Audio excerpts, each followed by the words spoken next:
Hey, welcome to the podcast. This is The Surge Effect, and I'm your host, Mike Surge. This podcast will be talking about anything and everything, life in general to current events and past events, and all things about this beautiful and wonderful world that we live in.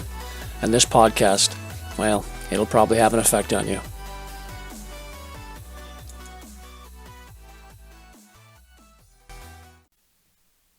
Hey, welcome back to another episode of The Surge Effect. So the other day, I posted a video on freedom. For some reason, that video from YouTube was taken down. Unfortunately, we live in a world that when you say something maybe possibly that somebody doesn't like, they will delete you. I do have a Rumble account. It's The Surge Effect. It's www.rumble.com. Anyway, you can head over there and watch any videos that could possibly be taken down. But this is the world that we live in now, folks. Mainstream media taking information down that for some reason they don't like other people to listen to for some reason. I do not know why. Anyway, I'm just going to talk about a few different things today. I'm going to be talking about Russia, and I'm going to be talking a little bit about the Rogan podcast as far as misinformation goes, and maybe a little bit about what's going on up in Ottawa right now. So the mainstream media, for a long time, they spread misinformation themselves to the masses, and some people can filter through this stuff, and some people can't. That's just the way it goes. Some people are good at just kind of filtering through the bullshit, and other people not so much, and they just believe what they're fed. So they're just spoon-fed everything, and they're okay with that. Well, I've always told people that if you're buying a house, you want to do some research. You want to buy, the certain type of house that you want, so you want to do some research. Even right down to a cell phone. You want to buy a cell phone or a new car, you do some research. News is no different. You can't expect to listen to one a source and expect that source to be correct all the time, because people get things wrong. So as far as the mainstream media goes, for instance, CNN, they reported for like 4 years that Russia. There was a big Russia hoax down the states. Russia was part of their political campaign, and they helped certain individuals win, and they tainted it, and all this other stuff. Anyway, that went on for 4 years. And then, of course, there was the PP tape and all that fun stuff. Anyway, that was all nonsense. It was all nonsense. And after 2 years of investigation by the Mueller investigation, they knew it was nonsense. And, even Mueller himself, he found out that there was just no evidence that the Trump campaign coordinated with Russia. That's according to the Attorney General. Now, they also said, in all fairness, they said that the report also does not exonerate Trump from obscuring justice, says William Barr, who was the Attorney General at the time. But by saying that, that raises a lot of questions as well. So what was that? So that kind of puts a little thing in somebody's back of their head to go, oh, well, he's guilty of something. Well, he wasn't guilty of what they said he was. So that's kind of my spin on that as far as the CNN news goes. Even our own CBC. They came forward the other day and said that there was a Russia conspiracy as far as the truckers go. Maybe they might have something to do with the Freedom Convoy. It's like, when is this going to end? That's nonsense. Anyone that's a reasonable thinking person knows that this is nonsense, right?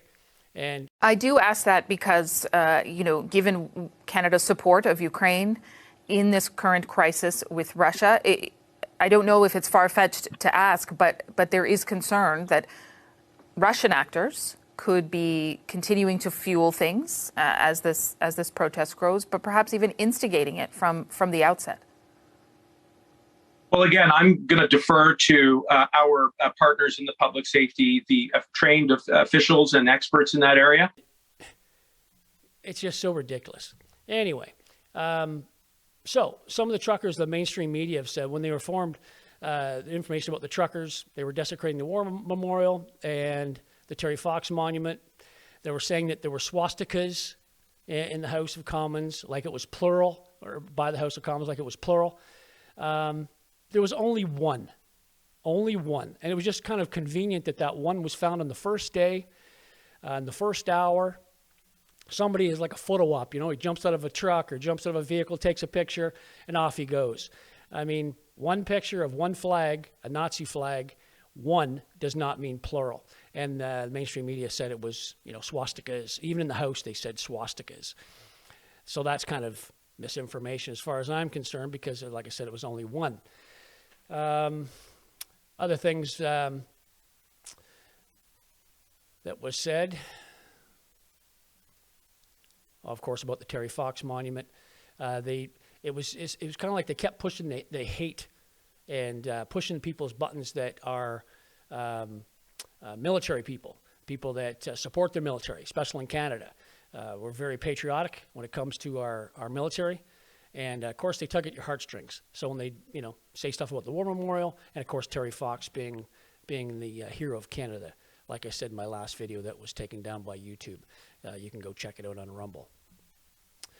Anyway, as far as that whole situation goes with all those monuments and whatnot, I think they got a little carried away because it wasn't desecration, like I said in my last video as well, as far as the War Memorial goes. And the truckers were actually, they're cleaning up the garbage, they were removing the snow, there was flowers all over the War Memorial. So why doesn't the mainstream media take pictures of that and show the rest of the country and the rest of the world what's going on for real? If you were to go on YouTube and check out any of the clips on YouTube, that people that are on the ground, they have cameras rolling, you can see what's going on there.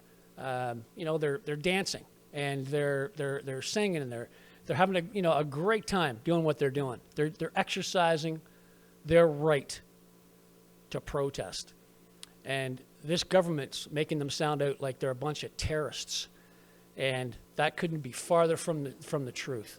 Nothing like BLM, who rip down statues, burn churches, nothing like that at all. Those, as far as I'm concerned, that's a terrorist act. But not too much was really said about all that. Mainstream needed, like I said in my last video post as well, is they need to pick up the pace. They need to step up and quit this nonsense that they just float around Canada and the rest of the world what's going on when these are just untruths. All right? They're just untruths. All right, so now I'm going to skip ahead a little bit to the Rogan podcast, for instance, because once again, misinformation. It's now that we're in these times we don't want to hear any information at all, even from professionals in a field that they're really good at. People that you may disagree with them, but it's a message that they're saying, right? Now, I've listened to Joe Rogan for about 8 years. I think he's been on the air for about 11 or 12 years. I've listened to him for about 8 of those years. Joe Rogan isn't the type of person that tells you what you should or should not do. At what point in our life do we not have conversations with people just to find out information? It's their opinion about something. But this all started with 2 doctors that were on his show. And the one doctor's name was Dr. Jeff McCullough. And the other doctor was Dr. Robert Malone. Now, if you go and check out the credentials of both Dr. Jeff McCullough and Dr. Robert Malone, I'll post some of them up here in a little bit, and you'll see them. But these people are outstanding in their field. Robert McCullough is a cardiac surgeon who has hundreds upon hundreds of medical articles that are written in all types of medical journals in the States and across the world. Dr. Robert Malone is the actual inventor of mRNA technology and how vaccines are distributed. He holds 9 different patents. So ask yourself a simple question. Why doesn't mainstream media want to hear from these gentlemen? Once again, if you're picking out a phone, you want to get as much information about that phone as you can, or other phones that are out there, because you're gathering information. Why not gather about as much information as humanly possible about what is going on in this world, as far as people having conversations with a person like Joe Rogan? It's just frustrating to see that we're at a state that people cannot even have a conversation where somebody wants to cancel them. So all these people start stepping up that they want to cancel Joe Rogan for having a conversation. And my question would be, why? Why are they trying to cancel a person for simply just asking questions? It just boggles my mind. Anyway, in the Rolling Stone magazine, let's call it up here. It says, a menace to public health. Doctors demand Spotify put an end to COVID lies on Joe Rogan. Well, if you look at the list of all the doctors, they're not all doctors. They're all from different kind of occupations. It's not actually all doctors. Anyway, you'd have to look into that one yourself. Of course, another article, Neil Young threatens to leave Spotify. They can have Rogan or Young, not both. So anyway, Spotify looks into a little bit of the stuff and basically says, well, you're out of here, Neil. Thanks for coming out. And then all these people start coming out of the woodwork, like Joni Mitchell. She got basically axed again from Spotify. These people are stepping forward. They want to silence somebody who didn't spread misinformation. All this person was doing was having a conversation. It's called freedom of speech, right? Now, Neil Young, he did a freedom tour in 2008. He literally called it the Freedom Tour. So if it's called the Freedom Tour, and now he's, taking away the freedom? It don't make sense. It just doesn't make sense at all to me. Looking from the outside in. Then you have Harry and Meghan. They expressed their concerns. The Rock came forward, and he said, first he said he supported Rogan, and then he took his words back because it came out later that Rogan used the N-word. And then, of course, it came out that The Rock, he was being kind of, what the media said, being racist because he was talking like a Chinese person when he was being wrestling, doing the WWE stuff. So then now he's kind of on the shit list. So people have to be careful what they say to other people because they're not all clean, right? But just because people have an opinion, it doesn't mean they have to be canceled. It's like recently with Whoopi Goldberg. Whoopi Goldberg said something about race, that the Holocaust didn't have to do with race. Well, of course, we all know that she is wrong. But she doesn't have to be canceled over it. She doesn't have to lose her job over it, right? It's her opinion. She said something that was like way off the chain. I know she kind of spoke out of turn and just blurted it out. But she doesn't have to be canceled just because she blurted something out and she corrected herself afterwards. She doesn't have to be canceled for it. Joe Rogan was the same thing when he came forward and said that he used the N-word. Well, he used the N-word in context over the course of like 11 years or 10 years, and he was talking about it in context. He wasn't doing it racially. But everyone pulls a race card. Everything's the race card. Every time you turn around, people say, oh, you're racist, you're racist. This whole thing has to stop again. It's no different than our prime minister calling, people that don't get the vaccines racist and misogynistic. That's crazy to call somebody racist and misogynistic. Same with the truckers. It's craziness. So Rogan reaches out to about 11 million people per episode. So that probably has a lot to do why mainstream media is a little pissed off at Joe, because he literally has more people watching him than any other news agency combined. That's CNN, Fox, MSNBC, the whole gambit. So they're like, wow, we can't have this guy making more numbers than us, so we're going to have to find a way to shut this guy down. It has nothing to do with misinformation. It's because he is killing it in this field. He's killing it in the medium, and mainstream media just does not seem to like that. That's how many people that he built up over the years of watching him and listening to his simple information of talking to doctors, talking to scientists, talking to ufologists. He has a whole gamut of people that he talks to, and yet these people want to shut him down. I mean, he talks about, DMT and marijuana. He talks about all kinds of stuff. This guy's a threat. He's a threat for misinformation. I suggest that you do your own information. And don't listen so much to these mainstream medias, not only just in Canada, but in the States as well. And see who they're owned by. CNN, Fox, MSNBC. See all these big companies are owned by. CBC here in Canada, CTV, Global. See who they're owned by, right? And these people that are pushing forth a narrative, they control the narrative. If that's all that's coming into your house, you're literally eating what they feed you. So they're feeding you information, you're just gobbling it up, going, oh, did you hear about this? And it's like, oh, I never heard about that, because it's the only station that's that's talking about that one issue. Okay? So, like I said, my advice to you would be to get as much information as you possibly can from different sources. Right? Don't just watch one thing, because you can't get the big picture by listening to one thing and only one.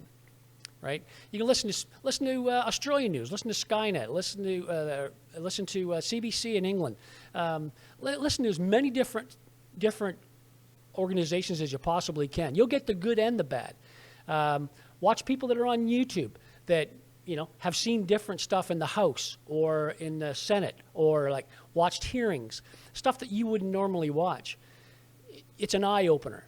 But to literally say something like, Rogan is spreading misinformation, that is just an untruth, a total untruth, because he'll correct himself if he is incorrect. And he's done it over the years. Like I said, I've watched him for probably eight years now.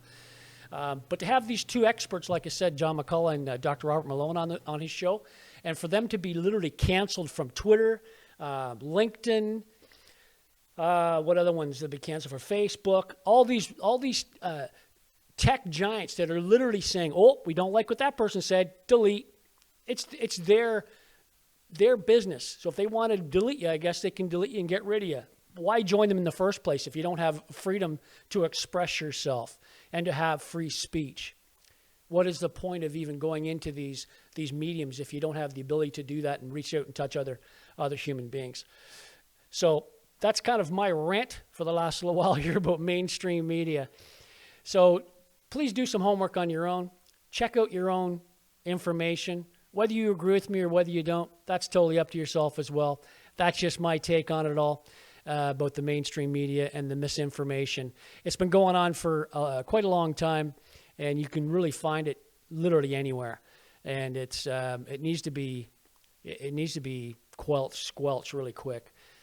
Anyway, that's it for me from the Surge Effect. You guys all have yourself a great day. Cheers. This episode sponsored by He Shirts, She Shirts. Go to www.heshirtssheshirts.ca. Just type in the letters TSA, The Surge Effect. When you check out, type in TSA for your coupon and receive 10% off your next purchase. Thanks for listening to today's podcast, everybody.